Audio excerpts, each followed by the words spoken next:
You think that the Panda and my Leopard are my favorite of the whole, but this is definitely my favorite from that whole, and that is of a Tomica Limited Nissan R382 that was driven to the victory in the final ever Japan Grand Prix for sports cars.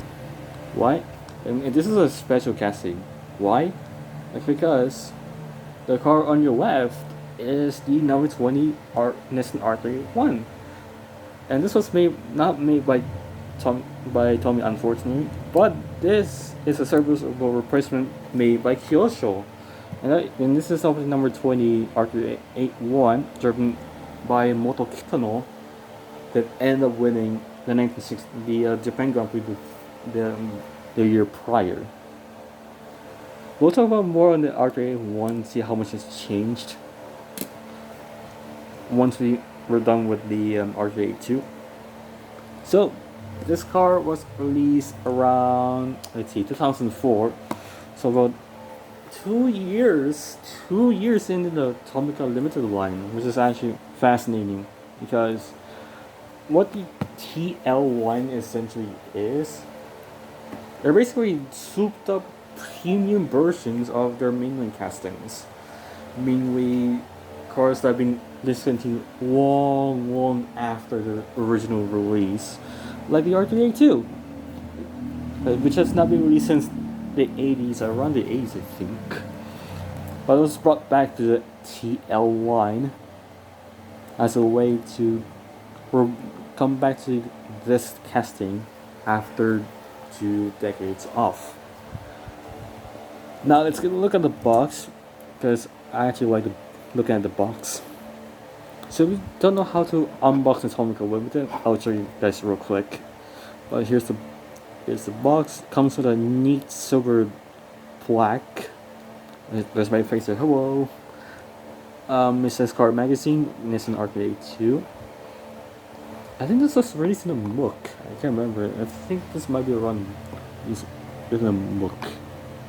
So number 47, name of the car, Nissan R382 TL logo. Look at all the collabs they had. Other cars that were also a collab with other companies at the time. Said is the back of the box, the standard Tommy logo, and here's the base. Unfortunately, it's blocked by this sticker, but it's okay. So this is around 2004. So yeah, I'll show you how to unbox these. So do know that these have like a tab, so you have to cut them out first. But once you get them out, you swipe this out. Comes with this neat acrylic case. That's kind of like plastic acrylic, but whatever. It comes with this neat box, and then you pull out this plastic cladding that comes with every single TL release. And this is what the cladding looks like. Just like your standard TL, it has this cladding that's made for every single TL release of the period with a silver plaque. Pretty nice. This is actually my favorite part from that birthday haul, which I do appreciate because I feel like I just didn't collect that much this year until like July. I mean, it's like, I need to be back collecting. I need to be back with the collecting itch, in spite of the fact that I don't have a job. But I don't have a job still to this very day. But I just want to collect because collecting is fun and they're good time fillers for the time being. Now, let's get to the R382. Unfortunately, because it has suspension, the suspension right height, I should say, the right height just looks goofy. It's lots of space. But I set it down like this. It's kind of close to the real car, but not exactly because the suspension is kind of ruining it. But yeah, without further ado, let's review the R382. So of course, this is the yellow number 21 R382, driven in the hands of the aforementioned Kunimitsu Takahashi Kunimitsu. So this car kind of is very reminiscent of a McLaren and a Volvo of the period, but more so of a McLaren-esque front end. So you get the front end now. You got the Prince logo, number 21, a huge vent all the way up to the driver and to the side of the car. You got some louvers. These are printed on. I think no, these aren't the gas cap. The gas cap will be right. The fuel cap will be right here, I think. Yeah, it will be right here. You got this kind of like a duct. This should bring a lot of the air all the way up to the side of the car. You got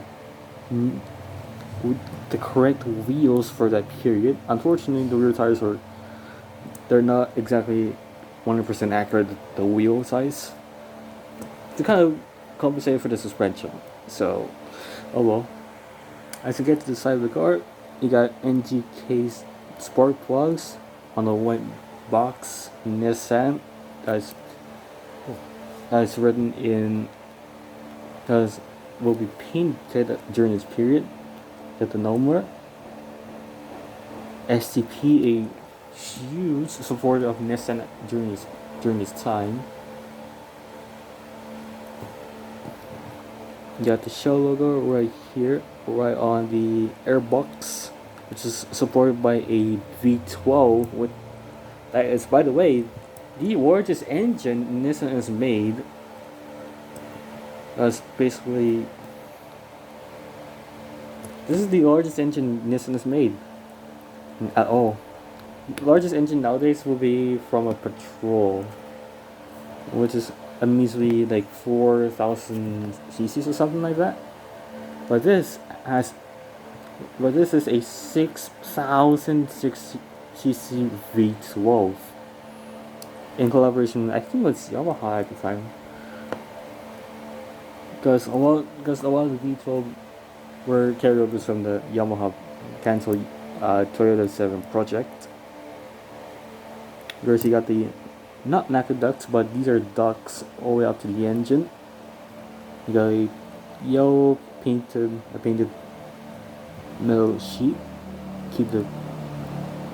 As a way to keep the diffusers cool. You got the airbox and a single roll hoop. There's you got this kind of a neatly designed windscreen. So it's flat on the passenger side, but curved all the way up to the driver's side. Give it less drag. Of course, you get the interior. Not much detail for a Tomica casting of this time. You get to the rear of the car, which is kind of more like a Lola than a McLaren. I can tell you that much. But it does give me McLaren wires on the front end, more so of a Lola on the rear of the car. Of course, you got suspension and the gearbox, which are one piece. I'll show the base and after this. Same as the left, as Racing 2011 would say back then. Look at the top of the car. If you look from far, it just looks like a Lola with a McLaren front end, or maybe a Chevron or a Lola with a McLaren front end. And here's the base. such an old casting too. Holy, copyrighted 1974 with this logo. That's they discontinued around the 1970 towards the end of the 70s. Number 20. This is number 22. Number 22. I think this is one of the first ever number 22s from the wine. 159 scale. Made in China. Pretty neat. Of course, you got these metal claddings for the engine and whatnot. Of course, the rubber tires. And that is the R382. Now let's compare it to and see how much it's changed. Now, the R382 is more so inspired by a Can-Am car for regulations of the time, but this is more like a Group 7, like a proper Group 7 car. You can tell this is the number 20 car, which I mentioned before, driven to victory. So this has a look of a Group 7 car. As you got a curved front end, but a kind of a boxy looking rear end. Kind of give a lower drag. Huge dot. All up to the driver and up to this rear wing that was banned by the FIA to allow for more a standardized look. Thankfully they stopped banning the wings. They dropped the wing ban a couple years later. But yeah, you can see how much things have changed over a single year. Now this, the R381, is powered by a 5-cylinder Can-Am spec Chevrolet V8, which is kind of interesting because this is one of the last Nissans to use a Chevy V8 from Can-Am. You can tell this has like wheels on the period on Goodyear tires. I think this is Goodyear tires as well. I can't remember, but I think they're Goodyear tires still. You can tell this went from a humble Group 7 car to a Can-Am looking machine. They swapped a Chevy for a homegrown Yamaha made V12. Yeah, huge difference on the rear as well. So this will be boxy looking. This is more like a Group 7 car at the time, and this is a Can-Am Group 5 combined rear end. Such a completely different looking chassis compared to like this guy. You can see side by side, it's not even the same car. It's just unfair. Oops, my bad. So that's it on the R382. Probably my new favorite. My new favorite purchase from that 21st birthday haul. Yes, this is a Can-Am-esque vehicle from the 90s, towards the end of the Group 7 regulations. But yeah, that is the R382 from Tomica Limited.